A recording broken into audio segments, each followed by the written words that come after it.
Good morning, student.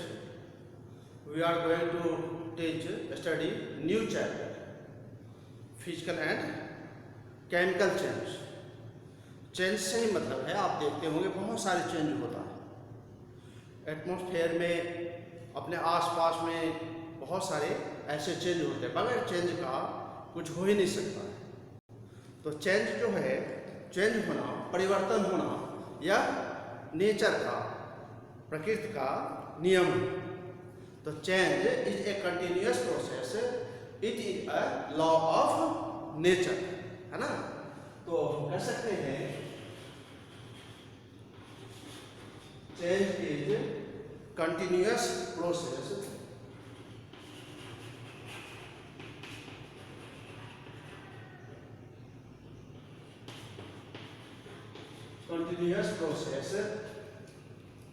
it is a law of nature. It is a law of nature.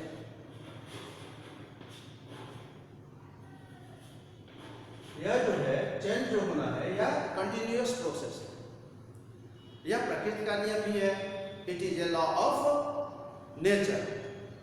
तो कैसे change होता है? तो change in size, change in size.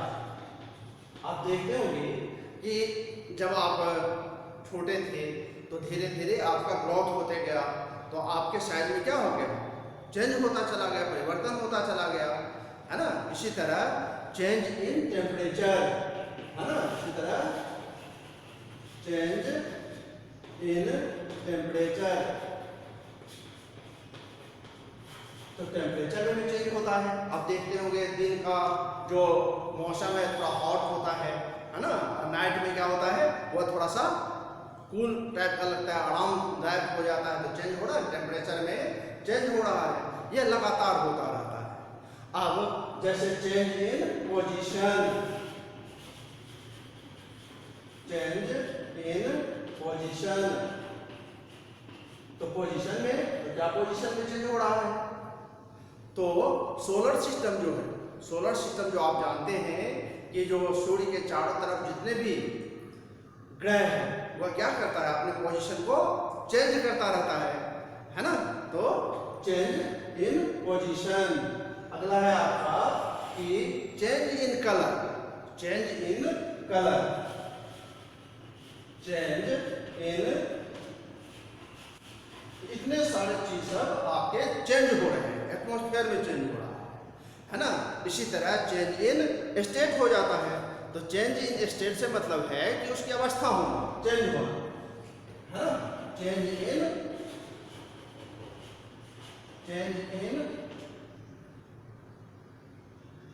State, state से मतलब है कि आप देखते हो यदि आइस है ना, तो आइस को थोड़ा सा भी उसे हीट मिल जाता है तो क्या हो जाता है? मेल्ट हो जाता है। तो मेल्ट होकर के क्या हो जाता है? आप थोड़ा सा मिल जाएगा तो यह होकर वाटर में चेंज हो जाएगा। तो क्या हो जाएगा? यह सॉलिड से किसमें बदल गया? लिक्विड में बदल गया। किसमें बदल गया? लिक्विड में। ठीक है। अब इसको यदि हम हीट कर देते हैं, गर्म कर देते हैं, तो यह गैस में बन जाता है, वेपर में बन जाता है ना। तो इस तरह से क्या देख रहे हैं आप? पूरे चेंज हो रहा है। चेंज इन साइज, साइज में परिवर्तन हो रहा है। आज छोटा सा पौधा लगाए हैं तो धीरे धीरे जो वो ट्री है वह बड़ा सा ट्री के रूप में बदल जाता है। चेंज इन टेम्परेचर, टेम्परेचर में भी चेंज होता रहता है ना। डेज का टेम्परेचर कुछ और होता है और नाइट का टेम्परेचर कुछ और होता है ना। इसी तरह जो आप देख रहे हैं कि चेंज इन पोजीशन, पोजीशन का भी चेंज हो जाता है। हम एक ही जगह तो रहते नहीं हैं, यहाँ से वहाँ तक ट्रेवल करते रहते हैं, अपने पोजीशन को भी चेंज कर देते हैं। और यह जो पूरे जो ग्रह है वह उसका भी चेंज होता रहता है ना। जो सन के चारों तरफ जितने भी ग्रह है वो क्या होता है? अपने पोजीशन चेंज करता रहता है। अभी तो दिन रात होता है ना। अब कह रहा है चेंज इन कलर, कलर कैसे चेंज होता है? तो देखते हैं जब सूर्य निकलता है, जब सनराइज होता है तब कितना सुंदर दिखता है, और जब सनसेट होता है तब कैसा उसका कलर हो जाता है। तो प्रकृति जो है, जो नेचर जो है वह क्या करता है, चेंज करता है ना। इसी तरह चेंज इन स्टेट, स्टेट से मतलब क्या है, सॉलिड, लिक्विड और गैसेस स्टेट में। तो आइस है तो आइस का सॉलिड स्टेट में होता है, थोड़ा सा टेम्परेचर पा जाता है तो किस में चेंज हो गया है, लिक्विड में चेंज हो गया है। और उसे टेम्परेचर दे देते हैं तो किस में चेंज हो जाता है, वह वेपर में चेंज होता है, गैसेस स्टेट में चेंज हो जाता है ना। आप या वाटर को क्या करेंगे, फ्रिज में रख देंगे तो फ्रिज में रखने पर क्या हो जाएगा, वो आइस के रूप में बदल जाएगा ना। आइस क्या होता है, सॉलिड स्टेट में होता है। जो लिक्विड स्टेट था वह किस में बदल गया। अब यदि फ्रीज कर दे, वाटर है ना, वाटर है, इसमें आप फ्रीज कर दें तो किससे बदल जाएगा, आइस से बदल जाएगा। तो आइस से बदल जाएगा तो ये क्या हो गया, लिक्विड स्टेट हो गया। लिक्विड स्टेट से किससे बदल गया, सॉलिड स्टेट में बदल गया। किससे बदल गया, लिक्विड से सॉलिड स्टेट में चेंज हुआ ना। तो सब चेंज होता है। चेंज जो है वह नेचर का, प्रकृति का नियम है। तो टू टाइप्स ऑफ चेंज होता है, एक होता है रिवर्सेबल चेंज और दूसरा होता है इरिवर्सेबल चेंज। तो चेंज जो होता है रिवर्सेबल चेंज से मतलब क्या होता है कि दोनों तरफ से, रिवर्सेबल मतलब दोनों तरफ से होता है। तो इस प्रोसेस में क्या होता है, in this process no new substance form.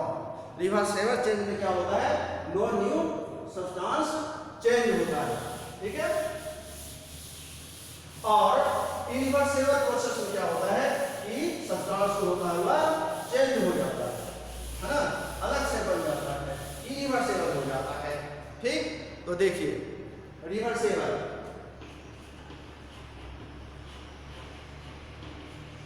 Reversible change, reversible change होता है ना। तो रिवर्सेबल चेंज में in this process no new substance form.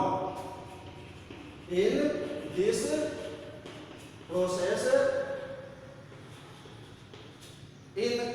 Process no new substance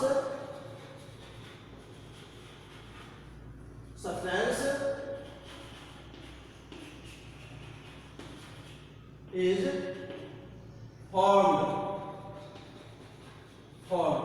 कोई भी नया सब्सटेंस इसमें फॉर्म नहीं होता है। जैसे सपोज करिए कि ये आपका पेपर है ना। तो पेपर यदि हम इसे ऐसे मोड़ तोड़ के फेंक देते हैं तो रहता तो पेपर है। तो इसमें क्या होता है, यदि इसको हम ऐसे फैला देते हैं तो फिर ये अपने जो ओरिजिनल शेप है उसी में आ जाता है ना। तो यह हो जाता है क्या, रिवर्सेबल हो जाता है। जैसे आप यहाँ पर देख रहे हैं कि आइस है तो आइस से क्या बन जाता है, लिक्विड में बन जाता है। लिक्विड पुनः फ्रीज कर देते हैं तो किसमें बदल जाता है, सॉलिड में बदल जाता है, रिवर्सेबल हो रहा है। रिवर्सेबल से मतलब क्या है, दोनों तरफ से होता है। जैसे आप देख रहे हैं ना यहाँ पर, जैसे आइस है तो आइस को मेल्ट कर देंगे तो क्या हो जाएगा, लिक्विड में बदल जाएगा है ना। और लिक्विड को वाटर में बदल गया, किसमें बदल गया, वाटर में बदल गया है ना। और यह वाटर किसमें चेंज हो जाता है, आइस में हो जाता है। तो यह क्या हो जाएगा, रिवर्सेबल। तो यह क्या हो गया, सॉलिड से किसमें बदल गया, लिक्विड में बदल गया। समझ गए, सॉलिड से किसमें बदल गया, लिक्विड में बदल गया। और लिक्विड से किसमें बदल गया, सॉलिड में बदल गया। तो ऐसे प्रोसेस को क्या कहेंगे, रिवर्सेबल प्रोसेस कहते हैं है ना। अब है दूसरा इरिवर्सेबल प्रोसेस है ना।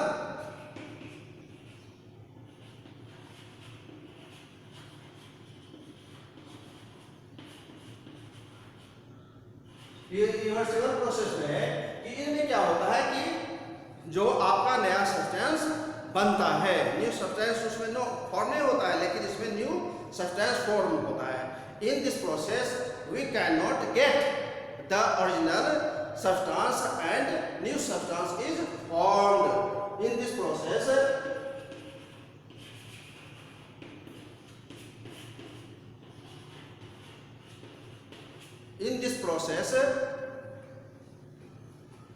in this process we cannot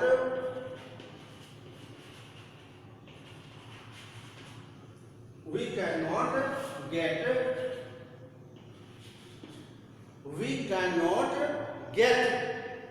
the original substance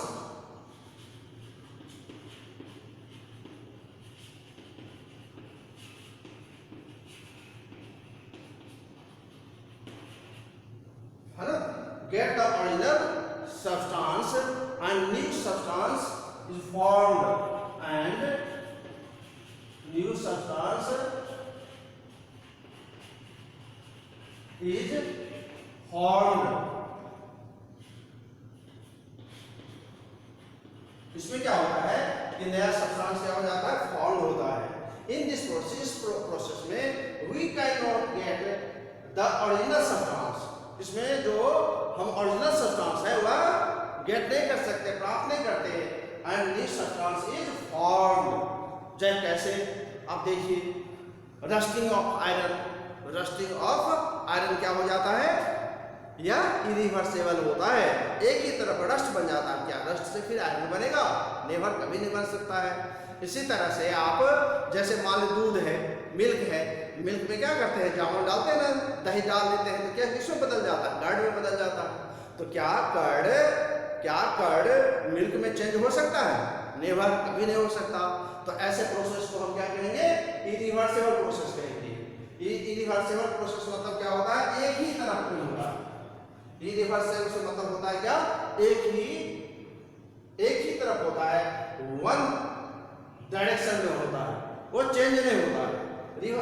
reversible process में चेंज होता है, लेकिन इरिवर्सेबल प्रोसेस में चेंज नहीं होता है।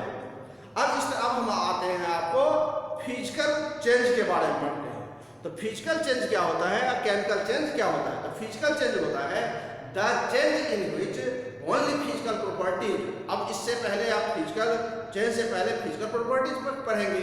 फिजिकल प्रॉपर्टीज होता है, कलर होता है, साइज होता है, डेंसिटी होता है ना, शेप होता है, कलर होता है। तो ये सब फिजिकल प्रॉपर्टीज है। तो फिजिकल प्रॉपर्टीज है तो इसे हम कह सकते हैं, इसमें यदि चेंज होता है तो दैट इज फिजिकल चेंज कहेंगे। इसे क्या कहेंगे, फिजिकल चेंज कहेंगे। जैसे यह क्या है, अब इसको कहना है कि मान लीजिए सपोज करिए कि जो इसका फिजिकल प्रॉपर्टीज बताना है, तो हम कह सकते हैं कि इसके लेंथ इतने हैं, इसके हाइट इतने, ब्रेथ इतने हैं, इसके थिकनेस इतने हैं, यह रेड है, कलर में आएंगे तो कहेंगे रेड है, ब्राउन है या ब्लैक है। तो यह सब इसकी डेंसिटी क्या है, इसके मास क्या है, तो इसे हम कह सकते हैं फिजिकल प्रॉपर्टीज। क्या कहेंगे इसे, फिजिकल प्रॉपर्टीज कहते हैं। तो फिजिकल प्रॉपर्टीज में जो चेंज हो रहा है, फिजिकल प्रॉपर्टीज में जो चेंज हो रहा है, तो ऐसे चेंज को कहा जाता है फिजिकल चेंज कहा जाता है। ठीक है, तो हम लोग फिजिकल चेंज हम लोग पढ़ते हैं। ठीक,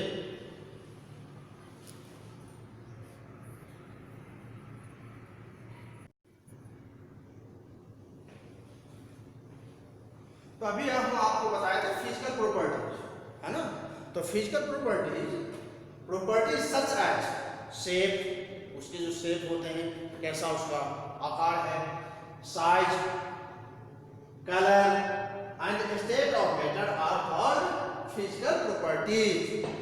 इस फिजिकल प्रॉपर्टी में इसमें यदि चेंज हो रहा है, शेप में चेंज हो रहा है, साइज में चेंज हो रहा है, कलर में चेंज हो रहा है, state of motion, state of law of state में चेंज हो रहा है, स्टेट ऑफ मैटर में चेंज हो रहा है, तो इसको हम कहते हैं क्या, कहेंगे फिजिकल प्रॉपर्टीज। समझ गए फिजिकल प्रॉपर्टीज को क्या होता है? तो दरअसल फिजिकल प्रॉपर्टीज में जो चेंज होता है वह क्या कहला जाता है, आपका फिजिकल चेंज होता है। क्या होता है, फिजिकल चेंज। तो the change in which only physical properties, the change in which only physical properties कह सकते हैं, such as shape, size, colour, यह यदि चेंज हो रहा है ना, of substance are change and no new substance is formed is called physical change. No new substance is formed, कोई नया सब्सटेंस जो है सो नहीं बनता है, तो इसे हम क्या कह देते हैं कि फिजिकल चेंज कह देते हैं। तो ये फिजिकल चेंज है ना सर। तो द चेंज इन विच अब याद रखिए इसको, याद करें, ध्यान से सुने। The change in which only physical properties such as, हम कह सकते हैं shape, size, colour of substance are change. ये जो फिजिकल प्रॉपर्टी चेंज हो जाता है and no new substance is formed is called physical change. ठीक है, जैसे हम अभी बताए थे कि यदि मान ये देखिए, यह क्या है कि यह क्लॉथ है, क्लॉथ का टुकड़ा है, इसे यदि हम फाड़ के फेंक देते हैं तो क्या रहेगा? तो इसके फिजिकल प्रॉपर्टी चेंज हो रहे हैं, क्योंकि इतने लेंथ है, इतने हाइट है, इतने ब्रेथ है, लेकिन यदि इसे फाड़ के फेंक देते हैं तो अलग अलग कर देते हैं तो इसके साइज क्या हो जाएंगे? चेंज हो गया। इट मीन्स नया सब्सटेंस तो बना नहीं है, नया सब्सटेंस फॉर्म नहीं हुआ है, समझ रहे ना? तो नया सब्सटेंस फॉर्म नहीं हो रहा, वही चीज है। तो इसके लिए इसमें क्या होता है? यह प्रॉपर्टी क्या कहलाया जाएगा? फिजिकल चेंज कहला जाता है। यह चेंज क्या कहलाता है? फिजिकल चेंज है। अब सपोज करिए कि ये सपोज क्या, ये कागज है, तो हम कह सकते हैं 5 सेंटीमीटर है या 2 सेंटीमीटर इसके ब्रेथ है और 10 सेंटीमीटर या 10 इंच इसके लेंथ है। अब सपोज करिए कि इसको फाड़ दिए तो नया चीज तो बना नहीं है, इसके शेप और साइज चेंज हो गया है, फिजिकल चेंज हो गया है, जिसे हम क्या कह देते हैं? फिजिकल चेंज करते हैं। नया सब्सटेंस इसमें नहीं बनता है। यह क्या होता है कि यह रिवर्सेबल है। हम आपको पढ़ चुके हैं, पहले पढ़ चुके हैं फिजिकल क्या होता है ना? रिवर्सेबल प्रोसेस क्या होता है, रिवर्सेबल चेंज क्या होता है। एग्जांपल के रूप में boiling and freezing of water, boiling and freezing of water. Water को बॉयल कर दे तो क्या बनेगा? वेपर बनेगा। वेपर में क्या होता है? वाटर के ही मॉलिक्यूल होते हैं। और यदि इसे हम फ्रीज कर देते हैं, जमा देते हैं, आप फ्रीजर में रख देते हैं, आपके घर में जो फ्रीजर है, हाँ, उस रेफ्रिजरेटर है, उसमें रख देते हैं, तो क्या बन जाता है? आइस बन जाता है। तो आइस भी तो वाटर के मॉलिक्यूल से है, वाटर से ही बना है, कोई नया तो चेंज तो हो नहीं रहा है। इसमें क्या हो रहा है? उसके स्टेट चेंज हो रहा है। क्या हो रहा है? स्टेट चेंज हो रहा है। बॉइलिंग करेंगे तो लिक्विड फॉर्म में है तो गैसेस फॉर्म में हो जाएगा, और इसे यदि फ्रीज कर देंगे तो वह लिक्विड फॉर्म में है तो वह सॉलिड फॉर्म में आ जाएगा। तो उसके सिर्फ स्टेट चेंज हो रहा है। ठीक है, नेक्स्ट है melting and ice cube. Ice, बर्फ का जो टुकड़ा है वह मेल्ट हो जाएगा। बर्फ में क्या रहता है? वाटर के ही मॉलिक्यूल्स होते हैं। तो वाटर के जो मॉलिक्यूल्स होते हैं वह किसमें चेंज हो गया? अब हो जाएगा वाटर में चेंज हो जाएगा। अगला है ब्रेकिंग ऑफ ग्लास। सपोज करें ग्लास टूट जाता है, कांच टूट जाता है, तो ग्लास ही तो बनता है, उसके साइज छोटे हो जाते हैं, उसके साइज के फिजिकल प्रॉपर्टी चेंज हो रहा है। इतना बड़ा ग्लास था तो इतना बड़ा ग्लास हो गया है, तो वो क्या हो जाएगा? उसके फिजिकल चेंज हो जाएगा। Breaking of glass. अब है चॉपिंग बोर्ड। अब क्या करते हैं? लकड़ी को काटते हैं तो नया चीज बनता है क्या? नहीं बनता है। तो क्या बनता है? लकड़ी ही प्राप्त होता है, वुड ही प्राप्त होता है। तो यह ऐसे चेंज क्या कहला जाएगा? फिजिकल चेंज कहला जाएगा। इसमें कोई शंका है आपको? बहुत आसान चीज है, आप ध्यान से इसे सुने और पढ़ें। Burning the candle. अब कैंडल जलाते हैं, है ना? तो कैंडल फिर क्या होता है? वह पिघल करके कैंडल में ही चेंज हो जाता है। पिघल करके किस में चेंज हो जाता है? कैंडल में चेंज हो जाता है। तो यह क्या हो जाएगा? आपका मेल्ट हो जाता है। तो यह क्या हो जाएगा? फिजिकल चेंज हो जाएगा। बर्निंग ऑफ कैंडल दोनों चीज है, केमिकल चेंज भी है और फिजिकल चेंज भी है। जब कैंडल जलता है तो अलग चीज बनता है, स्मोक बनता है, वाटर वेपर बनता है, कार्बन डाइऑक्साइड निकलता है, लाइट प्राप्त होता है। तो वह वहां से यहां तक बर्न कर देते हैं तो वह हो जाता है केमिकल चेंज हो जाता है।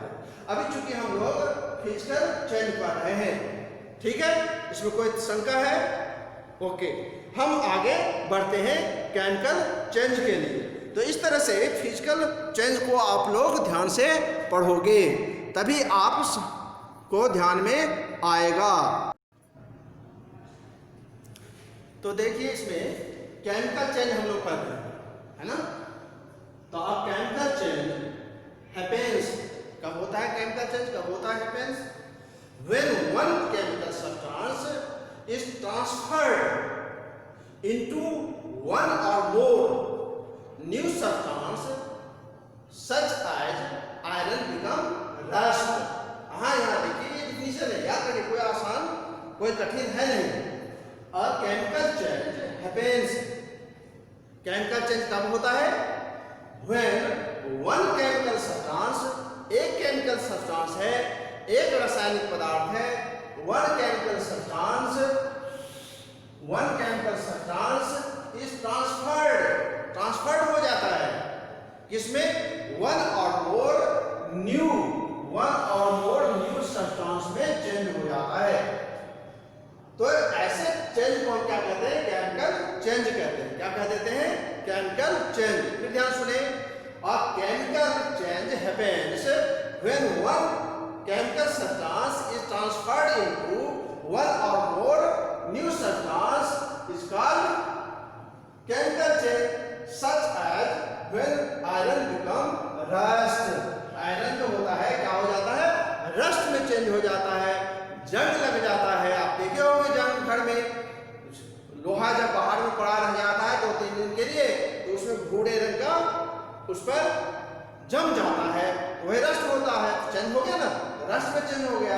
इट इज इरिवर्सिबल चेंज होता है।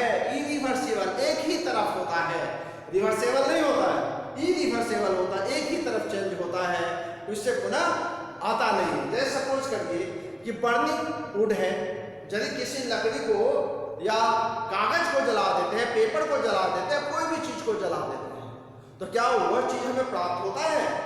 नहीं होता है। वुड को जलाएंगे तो क्या बनेगा? राख बनेगा, वुड कोल बनेगा, लकड़ी का चारकोल बन जाएगा। तो पुनः तो लकड़ी तो आ नहीं रहा है, नया चीज बन रहा है। क्या बन रहा है? नया चीज, एक से अधिक नया चीज बन रहा है। तो क्या एक से अधिक नया चीज बन रहा है? राख बन रहा है, लकड़ी का कोयला बन रहा है, स्मोक निकल रहा है, वाटर निकल रहा है, कार्बन डाइऑक्साइड निकल रहा है। तो इस तरह से नया सब्सटेंस जो है वन और more new substance is form. ठीक है। अब सेकेंड है सॉरिंग मिल्क। मिल्क जब खट्टा हो जाता है, देखते फट जाता है। आप देखेंगे पनीर जो बनता है तो मिल्क में क्या करते हैं? सॉरिंग मिल्क, खट्टा मिला देते हैं, सॉर मिला देते हैं, नींबू निचोड़ देते हैं। तो इसके कारण क्या हो जाता है कि पनीर बन जाता है, चीज में चेंज हो जाता है। चीज क्या मिल्क में चेंज हो पाएगा? नेवर, कभी नहीं हो पाएगा। That is called chemical change. अब है डाइजेस्टिव फूड। डाइजेस्टिव फूड हम जो भोजन करते हैं, जो भी carbohydrate, fat, protein, salt, vitamins, ये सब जो हम लोग फूड के रूप में लेते हैं, तो डाइजेस्ट होता है, पचता है, एक नया चीज बनता है, एक से अधिक नया चीज बनता है, उससे हमें एनर्जी मिलती है, डेली काम करने की क्षमता बढ़ती है। तो यह क्या हो जाएगा? केमिकल चेंज हो जाएगा, digestive food. Mixing acid and base, आप लोग एसिड बेस में पढ़े होंगे। न्यूट्रलाइजेशन, एसिड और बेस को मिला दोगे तो साल्ट फॉर्म होगा और वाटर फॉर्म होगा, है ना। वन और मोर न्यू सब्सटेंस और फॉर्म्ड, नया चीज बन जाता है। ये तो रस्ती का कारण हो ही गया है। Setting curd from milk. अब देखिए, setting curd from milk. Milk क्या होता है? दही के रूप में जम जाता है। क्या दही पुनः मिल्क में चेंज हो सकता है? नेवर, नहीं, कभी नहीं हो सकता, है ना। तो नहीं हो सकता है, यह क्या कहा जाएगा? केमिकल चेंज हो जाएगा। और chemical change is also called chemical change. और केमिकल चेंज जो हो रहा है, और chemical change also called chemical change. अब हम केमिकल के बारे में पढ़ते हैं। जैसे सपोज करिए कि Mg है, मैग्नीशियम है, प्लस O2 है, इसको क्या करते हैं? जला देते हैं। तो जब जलाते हैं ना, तो डैजलिंग फ्लेम बनता है। एकदम इतना चमकता है उसका फ्लेम कि आंख को चुभिया जाता है। तो Mg ऑक्साइड, मैग्नीशियम ऑक्साइड बन जाता है। नया चीज क्या बन जाता है? मैग्नीशियम ऑक्साइड बन जाता है। समझ गए? ये मैग्नीशियम हो गया, मैग्नीशियम, और यह ऑक्सीजन, इसको बर्न करेंगे तो बन जाएगा मैग्नीशियम ऑक्साइड, है ना, नया चीज बन गया और इससे हीट भी प्राप्त हुआ। समझ गए? इस मैग्नीशियम ऑक्साइड को MgO को वाटर में डिजोल्व कर देंगे, H2O में डिजोल्व कर देंगे तो नया चीज बन जाएगा MgOH का Hol2, मैग्नीशियम हाइड्रोक्साइड बन जाएगा। क्या बन जाएगा? Magnesium hydroxide. यह क्या हो गया था आपका? वाटर हो गया, यह हो गया आपका मैग्नीशियम ऑक्साइड हो गया, यह मैग्नीशियम हाइड्रोक्साइड, है ना। यह हाइड्रोक्साइड जो होता है यह बेसिक कलर, बेसिक नेचर का होता है। कैसा होता है? बेसिक नेचर का होता है ना, बेसिक नेचर होता है। तो इसमें रेड लिटमस पेपर डालेंगे तो यह कन्वर्ट हो जाता है, ब्लू में चेंज हो जाता है। तो उसका चेंज हो रहा है, केमिकल चेंज हो रहा है। तो बेस को टेस्ट करने के लिए, एसिड को टेस्ट करने के लिए लिटमस पेपर से हम टेस्ट करते हैं।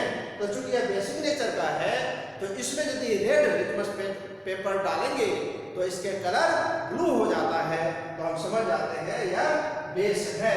यहाँ पर टू नहीं लगेगा, यह जो टू लगेगा आपका, यहाँ पर टू लगता है, मैग्नीशियम हाइड्रोक्साइड, यहाँ पर टू लगता है। ठीक है, ओके, आज इतने तक। नेक्स्ट क्लास में हम आगे पढ़ेंगे। आप कमेंट करिए, लाइक करिए। Best of luck, thanks.